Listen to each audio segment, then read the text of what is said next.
Just imagine having an abundance of leads and confidence to convert any single person to an individual in your database that you have a relationship with. And some of those people you know are going to convert sooner, but over 70, 80% we know a relationship will be formed over time. And the number one skill a real estate professional needs to have is the ability to ask questions and carry on conversation.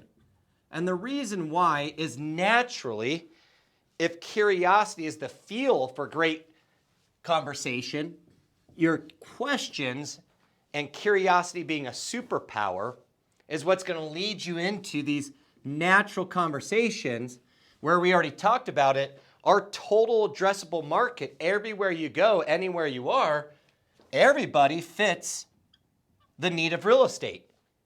As the basic level or needs, when you look at Maslow's hierarchy of needs, breath, life, sex is one of those on the lowest level, but also as you continue to move forward, shelter.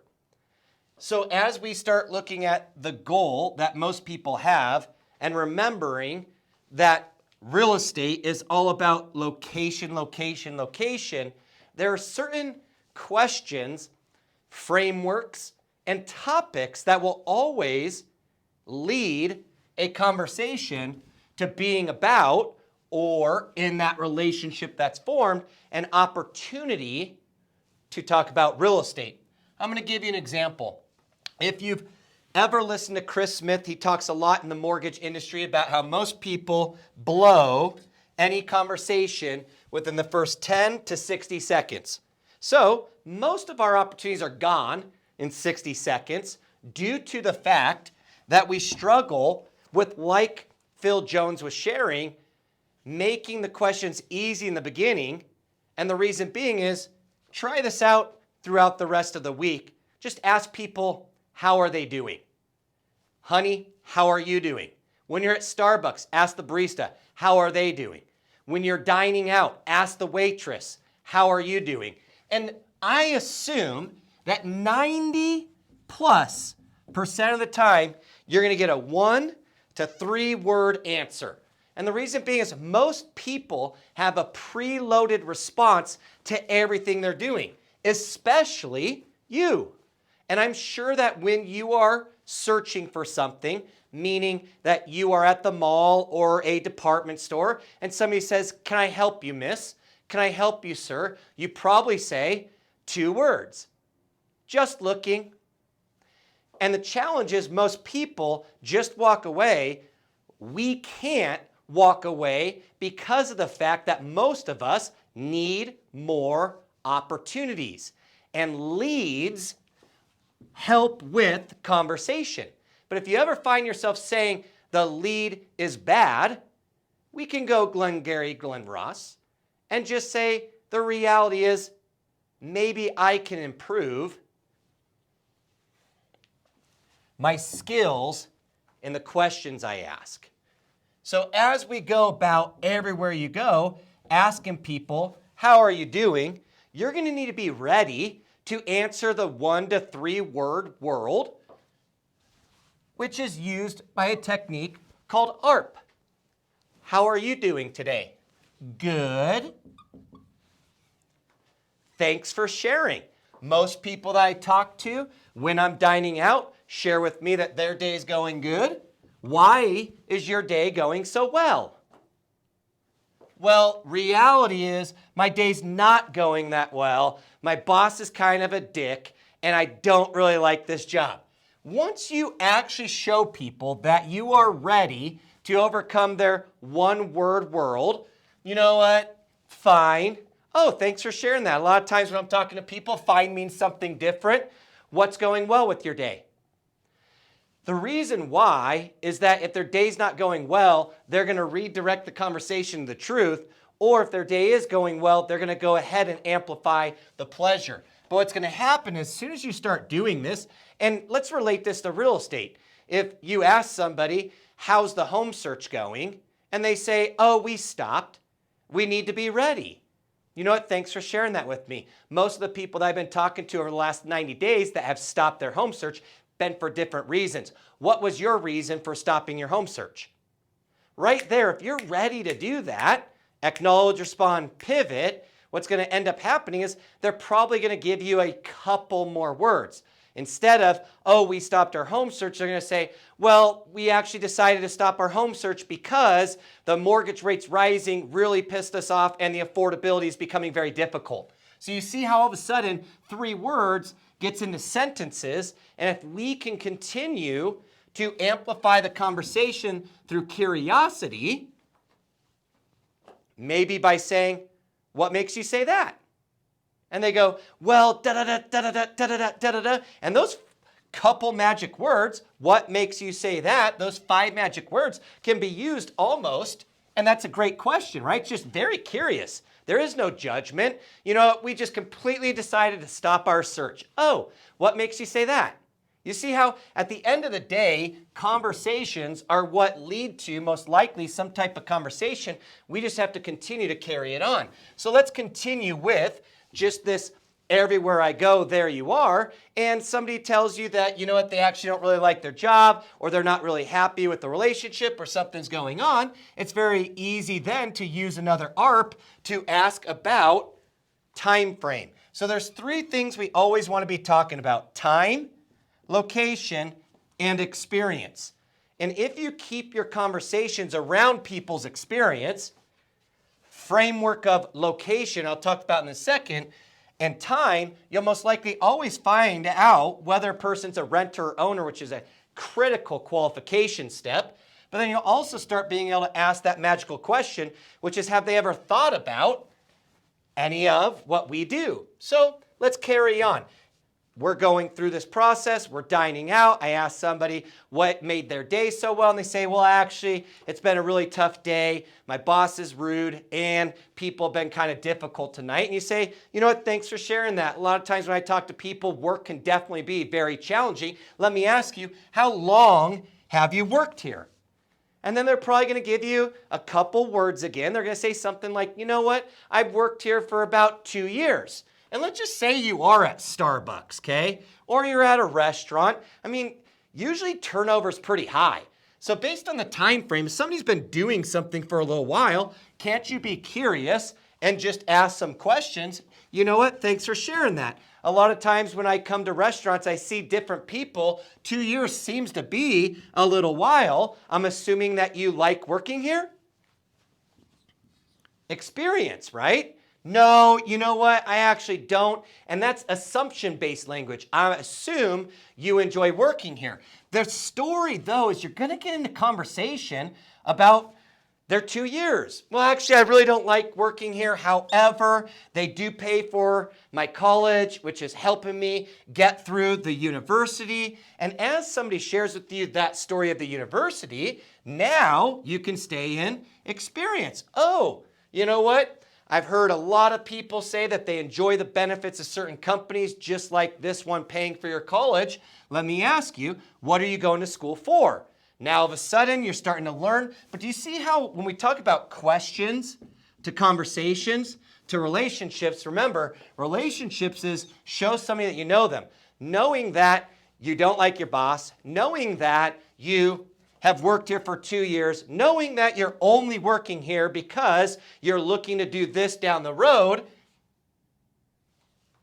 would you potentially be interested if there was another job that could pay you more than what you're making here and give you more benefits and free time to do the things you like, including school? Yeah, I'd be interested in that. See how easy recruitment can happen? These are all the same things, whether it be leads for recruitment or leads for real estate, because it's rooted in a relationship. Nothing can happen fast in our industry if we don't care enough about either being highly skilled in sales, which maybe that is your motive, and you don't care about people that much, but you care so much about your craft, or maybe it is you care so much about people, so you care enough about your craft to have more relationships with those people. Let's just carry on. You notice that they're going to school for something else. Now, I got to get to location, right? So, well, you know what? Thanks for sharing that with me. I know that when I was going to school or when I was working at a restaurant, just like you, it's because I was going to school. So that makes a lot of sense. Let me ask you, do you live close to the college, the university, or do you live around here? Either one is fine, because if they're talking about that place or this place, all you're trying to do is land somewhere around a location.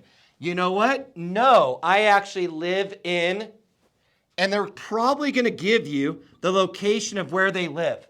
At that given moment, in about 60 seconds to 2 minutes in any conversation, you could show people you know them more than most people if you're curious enough. And at that point, when they say, no, I live blank, now you can go ahead and do it all over again. You know what? I hear amazing things about that area. In fact, I've helped a lot of people relocate to different areas throughout the state. Let me ask you, how do you like living there? And now a couple things. And remember, they're all of a sudden in a conversation with you now. They're feeling comfortable. The relationship's going well, that now you can just be direct. Oh, okay. And do you rent or do you own out there? Do you see how no matter where you go, there you are? If we stick to how long have they been doing something, how long have they worked here, how long have they been going to school, how long have they been frequenting this recreation or skiing or whatever, what are their experiences like? We can always take it back to, and do you live around here or do you live around there? And at a certain point, we can go right back to how do they like living there? Or, you know what, I've heard great things about that area. A lot of people are coming in, it seems like, as well as leaving. How long have you lived there? And then I could go back to experience. Well, then, knowing that you lived there for 3 years, let me ask you, how do you like it? And then they share a little bit of their experience. Very easy to ask that question direct. Hey, let me ask you, or just curious, do you rent or do you own out there? These are where all these frameworks you learn from Phil Jones are going to help. Just curious, do you rent or own out there? And all of a sudden, you know who you're talking to. And then you can insert maybe a little bit of what you do or who you are to ask that question. Well, hey, knowing that you're doing this and knowing that you go to the university and knowing that you've lived there for 2 years. And, you know, I apologize not for asking, but where'd you live before that? Oh, I lived in Texas. These are actually states. We'll call this Florida, Colorado, Alabama. I don't know what all the states look like. Embarrassing, but that's okay. I'm from Texas. Oh, what brought you out here? You see how all of that helps you discover Ford? And so as you continue to ask these questions, what will happen is if you can say, knowing that, it might make sense to ask the question of, have you ever thought about the other? Well, hey, knowing that you moved here from Texas for this girl to go to the university, have a great job. You've worked here for several years, so obviously it's pretty stable for you. Have you ever thought about owning a home versus renting in blank area? And now all of a sudden, they go, yes. Because my question to all of us is, who hasn't necessarily thought about becoming a homeowner at some point? And if they haven't, well, isn't that great that you have somebody who's never thought about being a homeowner and they're renting? And now, perhaps you could educate them on some of the processes. Could it help? Would it help if I shared with you some of the benefits of being a homeowner in blank area, especially since you're planning on going to the university and staying here for a while, and you have that girlfriend, and you're thinking about making some children, and you're thinking about all these things. The more you get to know people, the more you'll help them better understand why home ownership or making a change could be a benefit. But the key is it's going to unlock opportunity for you, because if you've ever listened to Jordan Belfort, he talks about this dotted line is everybody is teetering between this emotional and logical decision making of certainty. And as you continue to relate time frames, past, present, thoughts of the future, location, certainty of where people want to be and what they want to look like in life there, and overall understand their experiences, if you can paint this picture of amazing experiences in the future because of this thing called real estate, is it will probably be easy for you when you start asking them, well, what do you understand about being a renter and wanting to own a home in blank area? Actually, we really don't know anything about this. This is our first time. Could it help? Would it help if I sent you something? If we connected over the phone? If we scheduled a Zoom? If you attended our first-time homebuyer seminar? If I connected you with the mortgage professional? Overall, though, if they have a relationship with you, how's the answer not going to be yes? Yes, it could help.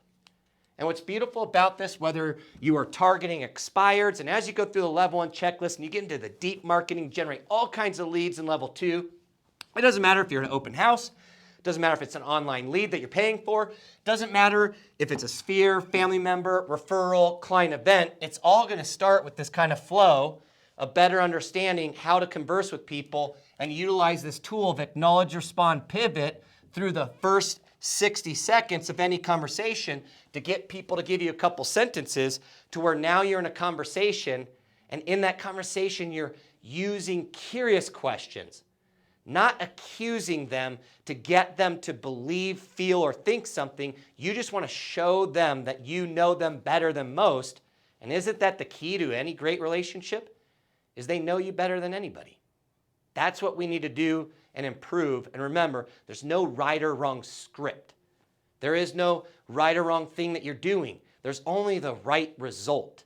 Are these questions getting you into enough conversations every day to where you're creating relationships with homeowners and renters enough that they're giving you more time for these opportunities? And in those presentations, you're able now to inspire, to solve their problems enough to help them take a next action.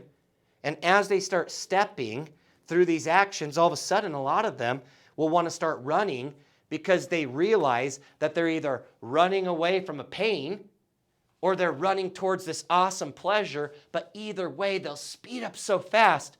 But we got to slow it down in the beginning and develop a meaningful relationship.